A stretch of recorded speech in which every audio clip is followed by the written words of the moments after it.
चांद, जिसे हम बचपन से सिर्फ देखते आए, अब वहाँ मशीनें घूम रही है, मिट्टी उठा रही है, कुछ ऐसा ढूंढ रही है जो पूरी इंसानी सिविलाइजेशन को बदल सकती है। क्या आपने सुना है हीलियम 3 का नाम? एक ऐसा तत्व जो पृथ्वी के पावर प्लांट को साइलेंट कर सकता है और नई एनर्जी रेस का आगाज कर सकता है। पर ये विषय सिर्फ साइंस नहीं, एक अंतरिक्ष का रहस्य। इसमें शामिल है ब्लू फोर्स और इंटरलून जैसी बड़ी कंपनीज जो चांद के अंदर से खोज रही है भविष्य का सोना। नमस्कार दोस्तों, मैं हूं धनंजय और आप देख रहे हैं हमारे यूट्यूब चैनल यत्र तत्र सर्वत्र, जहां हम स्पेस, साइंस, टेक्नोलॉजी और एडवेंचर से जुड़ी कई कहानियां लेकर आते हैं। और आज हम चलते हैं चांद की तरफ, एक डिफरेंट जर्नी के लिए। हीलियम 3 क्या है? हीलियम 3 एक हल्का और नॉन रेडिएटिव गैस है।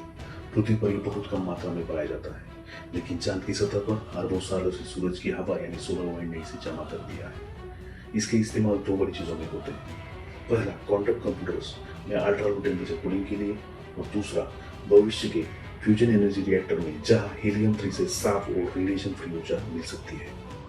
अब आते हैं मेन प्लेयर पर, इंटरलून और ब्लू फोर्स। इंटरलून एक यूएस बेस्ड स्टार्टअप है जिसका गोल है commercial lunar resource harvesting. Recently उन्होंने ब्लू फोर्स के साथ एक $300 मिलियन की डील साइन की है, जिसमें ब्लू फोर्स 2028 से लेकर 2037 तक 10,000 लीटर हीलियम 3 पर ईयर इंटरलून से बाय करेगा, जो कि उनके डाइल्यूशन रेफ्रिजरेटर में temperature near about -273 degree Celsius तक कम करने में उनकी मदद करेगा। दैट्स ए ह्यूज, बिकॉज ये फर्स्ट टाइम है जब एक कंपनी ने मून माइनिंग रिसोर्स के लिए long term purchase agreement sign किया है।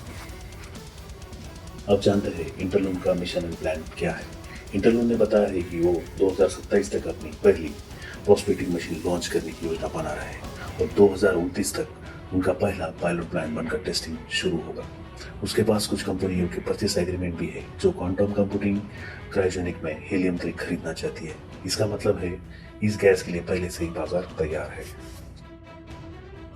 हीलियम 3 माइनिंग कोई साधारण काम नहीं है दोस्तों। ये धातु या सोना नहीं जो चट्टानों से मिले, बल्कि चांद की सतह की ऊपरी कुछ सेंटीमीटर में एटम बाय एटम, इसलिए बहुत बड़ी मात्रा में मिट्टी को गर्म करना होगा ताकि गैस बाहर निकले। इंटरलून के रोबोट टीम एक्सावेटर मिट्टी को खोदेंगे, उसे लगभग 700 डिग्री सेल्सियस तक गर्म करेंगे और फिर गैस को इकट्ठा करके हीलियम को अलग करेंगे।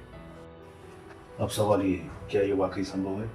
नासा और कई वैज्ञानिकों के मुताबिक हीलियम 3 निकालने के लिए बहुत ज्यादा मिट्टी प्रोसेस करनी पड़ेगी। लगभग 100 टन मिट्टी में सिर्फ कुछ ग्राम हीलियम मिल सकता है। इसके अलावा इतना भारी उपकरण चांद पर भेजना और वापस लाना भी बेहद महंगा है। इसलिए फिलहाल ये व्यापारिक दृष्टि से चुनौतीपूर्ण है, लेकिन क्वांटम कंप्यूटिंग जैसी इंडस्ट्री से इतना कीमती बना रही है कि कंपनियां जोखिम उठाने के लिए तैयार हो चुकी है। अगर इंटरलून अपने मिशन में सफल होती तो ये पहली ऐसी कंपनी होगी जो चांद से गैस का व्यावसायिक दोहन करेगी। इसके बाद शायद हम एक लूनार सप्लाई चेन देखेंगे जहां अंतरिक्ष हीलियम 3 पृथ्वी पर लाएंगे और पृथ्वी से टेक कंपनियां इसे क्वांटम लैब में इस्तेमाल करेंगी। ये कदम मानव इतिहास में संशोधनों के लिए एक नई युग की शुरुआत हो सकता है।